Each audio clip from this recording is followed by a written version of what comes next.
Unabomber, a brilliant mind, a dark history. The story of Ted Kaczynski.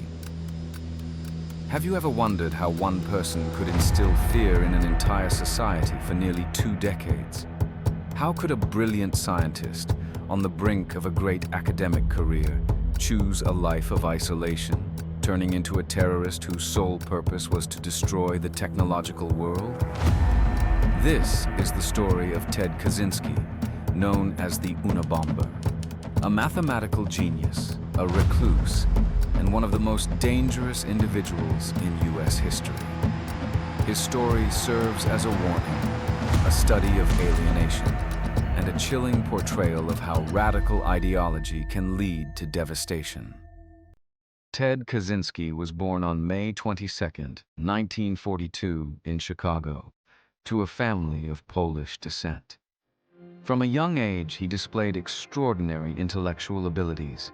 His IQ was 167, placing him among the brightest minds in the world.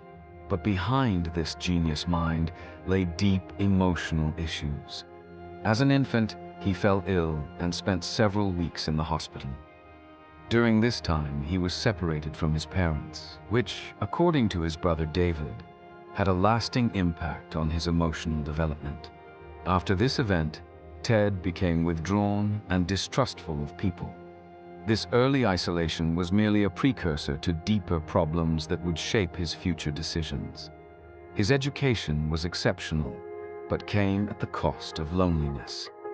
As a child, he quickly surpassed his peers intellectually, which led to him taking an IQ test in the 5th grade that confirmed his genius. As a result, he skipped several grades, further deepening his social isolation. While he was admired by teachers, he also became a target for bullying by his peers. At the age of 16, he began his studies at Harvard, where he quickly became one of the most talented mathematics students. Unfortunately, his time at this prestigious university also left a permanent mark on his psyche.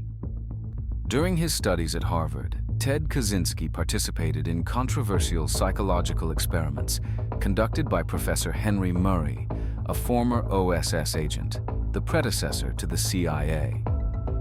Officially, these experiments were aimed at studying participants' defense mechanisms, but in reality, they were a form of brutal psychological resilience testing. Ted and other participants were asked to write essays on their core beliefs and were then subjected to a series of humiliating critiques and verbal attacks. The experiments lasted 3 years and were traumatic for Ted. They took place under conditions that, by today's standards, would be considered unethical. Although there is no official evidence linking them to the MK Ultra program, many elements suggest they were connected to the CIA's secret research on mind control. For Kaczynski, this experience became one of the pivotal moments that contributed to his later radicalization and contempt for modern society. After graduating from Harvard in 1962, Kaczynski continued his education at the University of Michigan, where he earned a master's degree and later a PhD in mathematics. His professors were impressed by his abilities, describing his work as outstanding.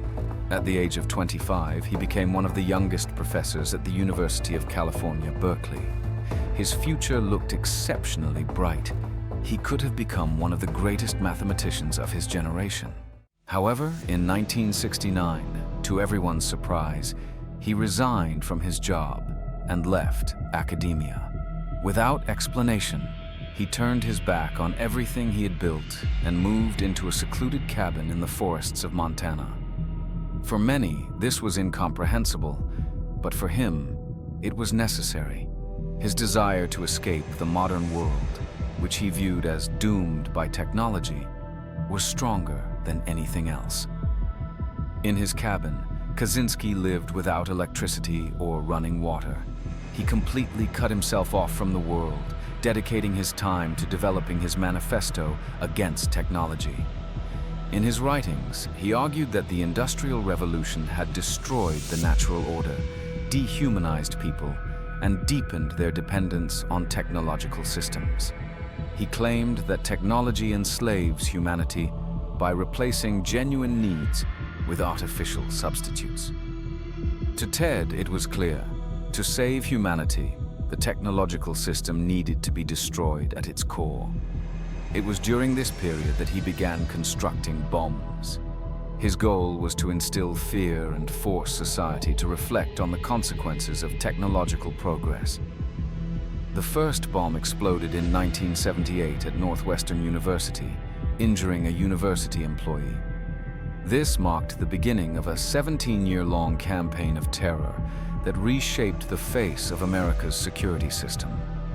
Ted Kaczynski became known as the Unabomber, a name derived from university and airline bomber. He sent a total of 16 bombs, which killed 3 people and injured 23. His targets included academic institutions, airlines, and individuals associated with technological advancement.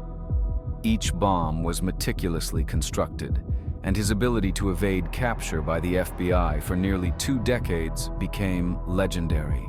Kaczynski deliberately chose victims who, in his view, personified the technological system. It was not merely an act of violence, but also a brutally expressed protest against a world he considered morally and spiritually degenerate. His calculated tactics, the concealment of evidence, and manipulation of clues kept the FBI unable to identify him for years. In 1995, Kaczynski sent his manifesto, titled Industrial Society and Its Future, to the media. The document was published with the FBI's approval, a controversial decision that ultimately led to a breakthrough in the investigation. Ted's brother, David Kaczynski, recognized his writing style and reported his suspicions to the authorities. In April 1996, Ted was arrested at his cabin, where bombs and detailed notes documenting his crimes were found. The trial, though controversial, ended with Ted being sentenced to life imprisonment without the possibility of parole. After his sentencing, Ted Kaczynski was held at the maximum security prison ADX Florence in Colorado, known as the Alcatraz of the Rockies. This prison houses some of the most dangerous criminals in the United States. Kaczynski spent the rest of his life there, living in almost complete isolation, in a small cell devoid of any technological amenities. Despite his isolation, he found ways to communicate his ideas to the world. He maintained extensive correspondence with journalists and published essays addressing issues of technology, society, and his critique of the modern world. He never wavered in his beliefs, and for some, his manifesto became a source of philosophical debate about the ethics of technological progress. While in prison, Kaczynski also underwent psychiatric evaluations, which confirmed paranoid personality disorder. Although many criticized his ideas as extreme, others saw them as a warning against unchecked technological advancement. His life behind bars was solitary, but not without influence on public discourse. Ted Kaczynski died on June 10, 2023, in his cell. His death was ruled a suicide, as confirmed by prison authorities. The passing of Kaczynski closed the chapter on one of the most controversial figures in U.S. history. But his legacy continues to provoke discussions about the boundaries of technology and individual freedom. The story of Ted Kaczynski serves as a cautionary tale about the potential conflict between humanity and technology. His life demonstrates how isolation, trauma, and radical beliefs can lead to tragedy. It is also a reminder of the need to maintain a balance between progress and human autonomy. Can we learn from this story and prevent similar tragedies in the future?